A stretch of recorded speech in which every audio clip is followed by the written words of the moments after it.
Hi everyone, welcome to this Ask Mitra info session about the question how to get your foot into the German job market while you're in your studies. So the first question is maybe why should I actually think about the job market while you are in a study program? And the next question is how do I actually enter the job market while I'm in a study program or in a full-time program at the university?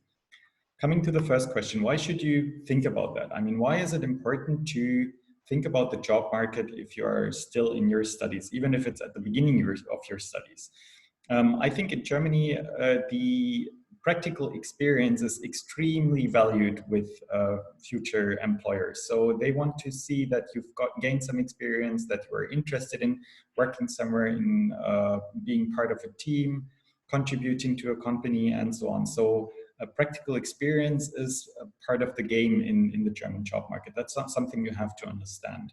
The second thing is employers, future employers also look at experience you've got in Germany. So if you have experience abroad, it's already good. I mean, it might be really helpful already, but it's even more helpful if you've worked for some employer in Germany. It doesn't have to be a well-known one.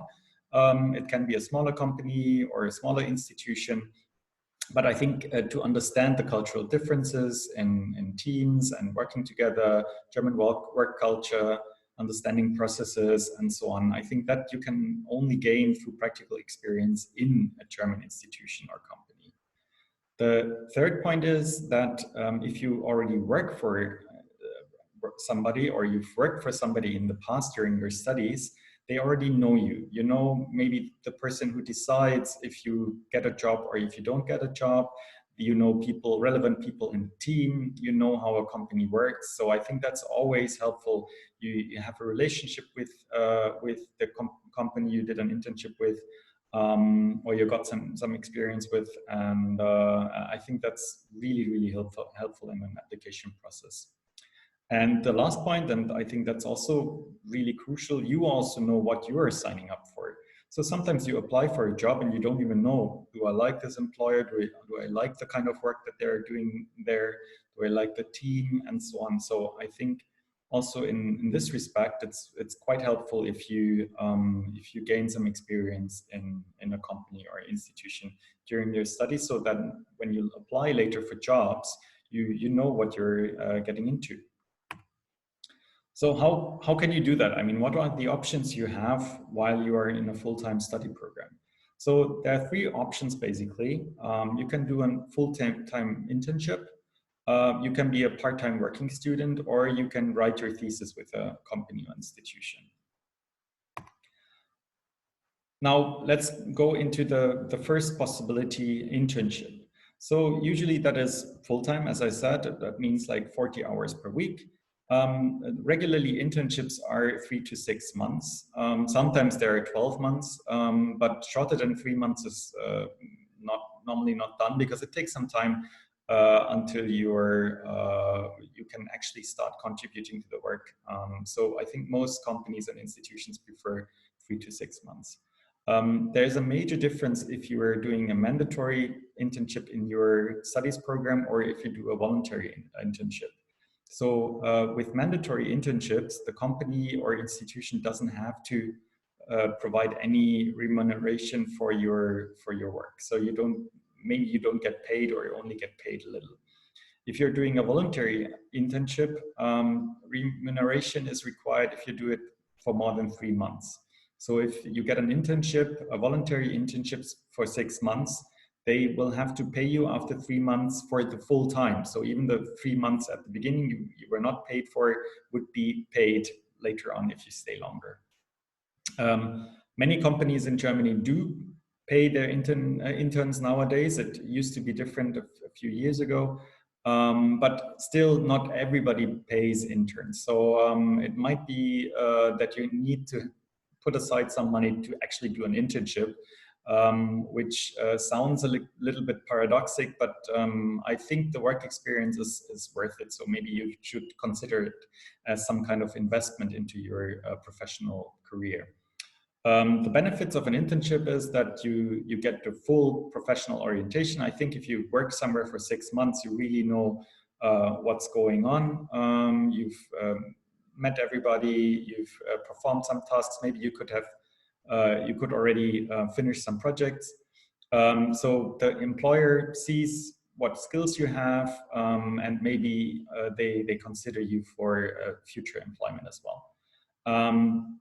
The other possibility is also, or the other advantage is also that you gain experience in the field you are interested in. So sometimes you might even do an internship for 6 months, and later on you say like, okay, this was not the kind of work that I expected, or that's not the kind of way I want to work in the future, which is also a very valid experience, I would say. Now coming to the next point, working student. So working students is normally not more than 20 hours per week.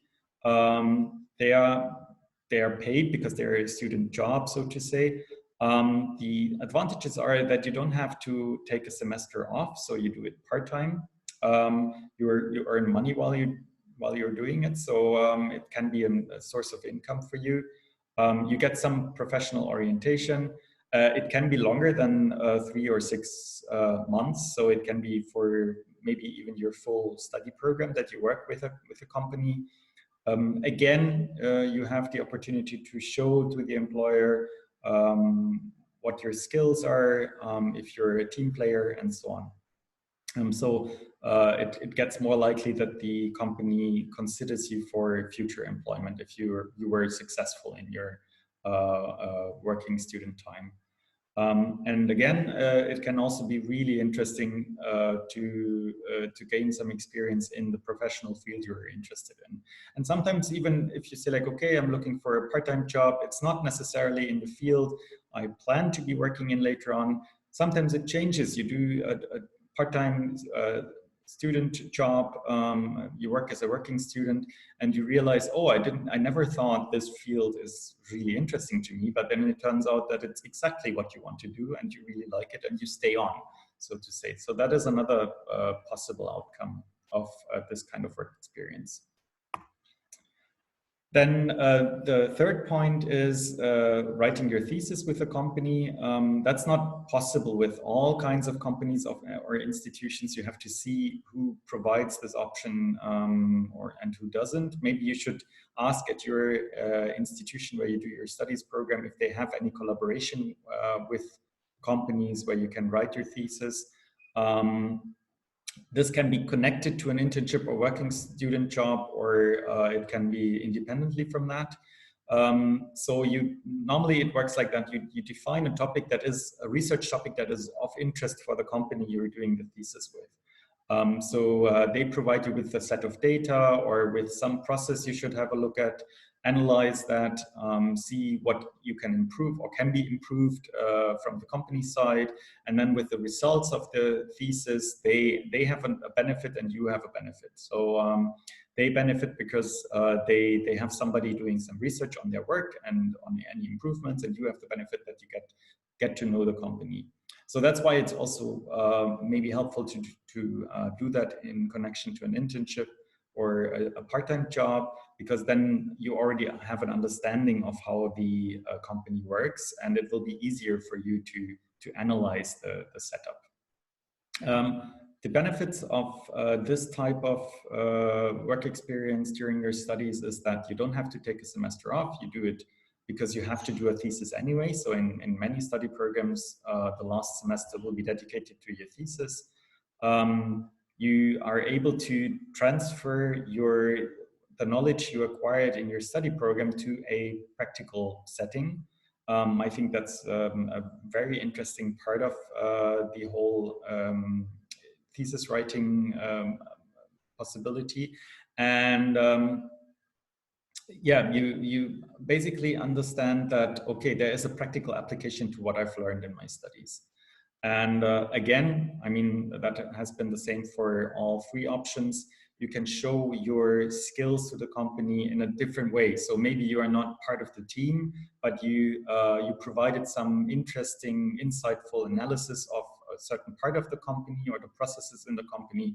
And then later on, they say like, okay, we had this student who wrote a thesis on our company, and maybe this would be an interesting candidate for a full-time position or it's some kind of other entry into the job market. So I think these are the main options you have. You should really check out what is possible during your studies program. I mean, of course, you should still focus on your studies. I think it's important to finish your studies successfully, but there are always these possibilities either through a semester that you take off, or in the semester breaks, or these part-time possibilities where you can gain some work experience that might be really, really helpful for your application for the job market later on if you want to stay on after your studies. So I think, I hope that gives you a good overview of your options. And if you have any questions, if you have any feedback, leave us a comment. You can also get in touch with us through our social media channels. And stay tuned for our next Ask Mitra session, which will come up very soon. Thanks for tuning in. Bye.